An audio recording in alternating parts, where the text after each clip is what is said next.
نحمدہ ونصلی علی رسولہ الکریم اما بعد اعوذ باللہ من الشیطان الرجیم بسم اللہ الرحمن الرحیم۔ پیارے پیارے دوستوں، بزرگوں اور ساتھیوں اور میرے پیارے پیارے ویورز حضرات، السلام علیکم۔ آج کا ہمارا موضوع ایک بہت نایاب بوٹی ہے جو ہندو پاکستان میں عام پائی جاتی ہے، مگر اس کے خد و خال کے لحاظ سے، زمینی تاثیر کے لحاظ سے اس کی شکلیں وضاحت میں مختلف ہیں۔ میدانی علاقے کی بوٹی کچھ اور رنگ دیتی ہے، کچھ اور شکل و شباہت رکھتی ہے۔ پہاڑی علاقے کی بوٹی کچھ اور شکل و شباہت رکھتی ہے۔ تو آج ہم آپ کے سامنے دونوں ہی طرح کے پودوں کو دکھائیں گے جو آپ کو وضاحت میں نظر آئیں گے۔ آپ نے میدانی علاقوں میں اکثر اس بوٹی کو دیکھا ہوگا جس کا نام اونٹ کٹارا ہے۔ اونٹ کٹارا بہت مشہور و معروف بوٹی ہے۔ عام طبیب حضرات اس کو بہت اچھے طریقے سے جانتے ہیں۔ جیسا کہ نام سے ہی اس کا پتہ چلتا ہے، اونٹ کٹارا یعنی یہ وہ بوٹی ہے جس کو اونٹ کھاتا ہے، بڑے رغبت سے کھاتا ہے۔ تو پیارے دوستوں، بزرگوں اور ساتھیوں، اسی نام کی وجہ سے اس کو اشتر خار بھی کہتے ہیں، شوکہ جمال بھی کہتے ہیں۔ تو پیارے دوستوں، بزرگوں اور ساتھیوں، یہ بوٹی پہاڑی علاقوں میں دیکھیں تو دو رنگوں میں اس کو ہم نے دیکھا ہے، اور جو پہاڑوں کے ساتھ ساتھ میدانی علاقے ہیں ادھر ہم نے تیسرے رنگ کو دیکھا ہے۔ جو ہمارے پنجاب میں میدانی علاقے ہیں ان میں اس کے پھولوں کے رنگ اور ہیں۔ تو پیارے دوستوں، بزرگوں اور ساتھیوں، آپ کے سامنے ہم نے کشمیر کی بہترین وادی سے دو پودوں کو آپ کے سامنے پیش کرنا ہے۔ ایک اونٹ کٹارے کا رنگ سفید ہے، قدرے کریم کلر اس کا پھول ہے، سفید اور کریم کلر تقریباً ہوتا ہے۔ اور اس کے بعد دوسرا اس کا رنگ کاشنی کلر کا ہے جس کو جامنی کلر بھی کہا جاتا ہے، یہ گہرا جامنی کلر ہوتا ہے۔ تو پیارے دوستوں، بزرگوں اور ساتھیوں، اس کا پودا جڑ سے تنے تک، تنے سے پھول تک، پھولوں سے پتوں تک اس کا ایک ایک انگ کانٹوں سے بھرا ہوتا ہے۔ اس کا کوئی حصہ ایسا نہیں ہوتا جس میں کانٹے نہ ہوں۔ چھوٹے بڑے کانٹے بہت سارے ہوتے ہیں، پھول میں کانٹے، پھل میں کانٹے، پتوں پہ کانٹے، تنے پہ کانٹے، جڑ سے لے کر سر تک اس کے ہر حصے میں کانٹے ہوتے ہیں۔ تو پیارے دوستوں اور بزرگوں اور ساتھیوں، یہ تو تھی اس کی پہچان۔ اس کو اونٹ بہت شوق سے کھاتا ہے۔ تو اس کے اوپر ایک پھل لگتا ہے جو اخروٹ کی مانند ہوتا ہے، مگر اس کو بھی بہت سارے کانٹوں نے گرد و نواح میں لپیٹا ہوتا ہے۔ طبیعت اس کی گرم درجہ دوم میں ہے اور خشک درجہ دوم میں ہے۔ فوائد کے لحاظ سے دافع بلغم اور باد ہے۔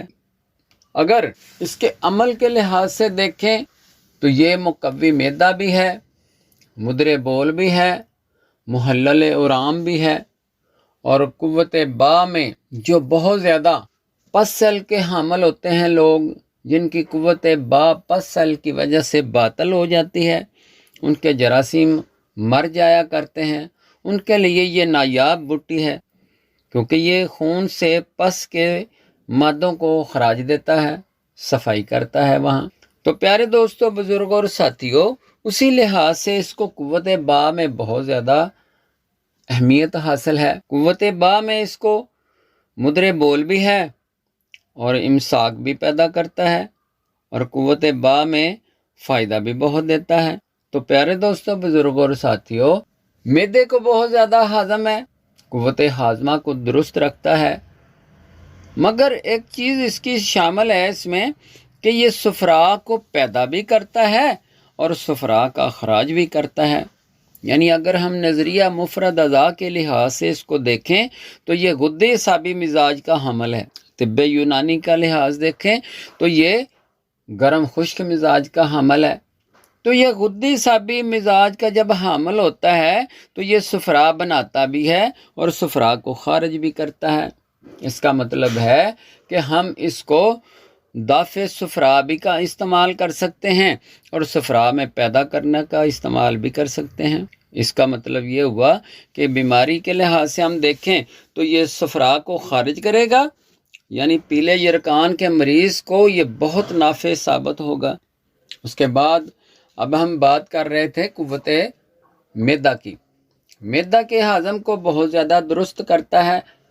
اس میں ایک نسخہ ہم بیان کرتے ہیں جس میں سونف، پودینہ، اجوائن اور اس میں اونٹ کٹارا کے پتے یعنی برگے اونٹ کٹارا لے کر ان سب کو سکھا کر اچھے طریقے سے کوٹ پیس کر چورن بنا لیں۔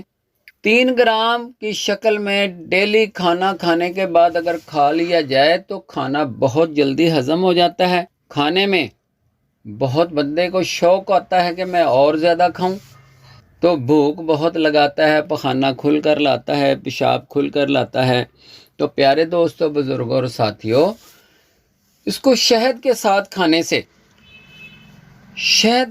کھانے سے جن لوگوں کی ہتھیلیوں پہ، پاؤں کے تلووں پہ بہت زیادہ پسینہ آ جایا کرتا ہے، ان کے لیے یہ نایاب بوٹی ہے۔ یہ پسینے کو ہتھیلیوں سے، پاؤں کے تلووں سے کم کر کے بدن سے اخراج کی طرف لے جاتا ہے۔ یہ اس کا بہت پیارا نسخہ ہے، جس کو اس کے پتوں کو سکھا کر کوٹ پیس کر پاؤڈر بنا لیں اور شہد کے ساتھ اس کی معجون تیار کر کے ڈیلی صبح و نہار 1 ٹی سپون دودھ کے ساتھ کھانے سے یہ آپ کی ہتھیلیوں سے پسینے کو کم کر کے، ختم کر کے بدن کی طرف مائل کر دیتا ہے۔ تو پیارے دوستو، بزرگوں اور ساتھیوں، اونٹ کٹارا بہت نایاب بوٹی ہے۔ اس کی جڑ کو کوٹ پیس کر سفوف بنا کر شہد ملا کر کھلانے سے پھیپھڑوں کو بہت زیادہ نافع ہے، گردے کو بہت نافع ہے، یوریتھرا کو بہت نافع ہے، اور جگر کی نالیوں میں جو بہت زیادہ سوزش ہو جایا کرتی ہے ان کے لیے بہت نافع ہے۔ یعنی یہ مدرے بول ہے، اس کی جڑ کوٹ پیس کر سفوف بنا کر اس میں قدرے اس کے ہم وزن ہلدی ملا کر شہد کے ساتھ اس کی معجون تیار کر کے ڈیلی اس کو 1 ٹی سپون کھلانے سے گردے کا ورم جاتا رہتا ہے، ورم جگر جو ہے نا وہ ٹھیک ہو جاتا ہے، یوریتھرا کا ورم ختم ہو جاتا ہے اور یوریٹر کا ورم ختم ہو جاتا ہے۔ اس میں نکلنے والے پھوڑے، پھنسی، پس سیل سارے کو صاف کر کے بالکل مندمل کر دیتا ہے۔ تو پیارے دوستو، بزرگوں اور ساتھیوں، اس کو جتنا بھی زیادہ آپ اچھے طریقے سے استعمال کرنا چاہیں تو یہ اتنے ہی زیادہ فائدے دے گا۔ پیارے دوستو، یہ دافع صفرا بھی ہے اور صفرا پیدا بھی کرتا ہے۔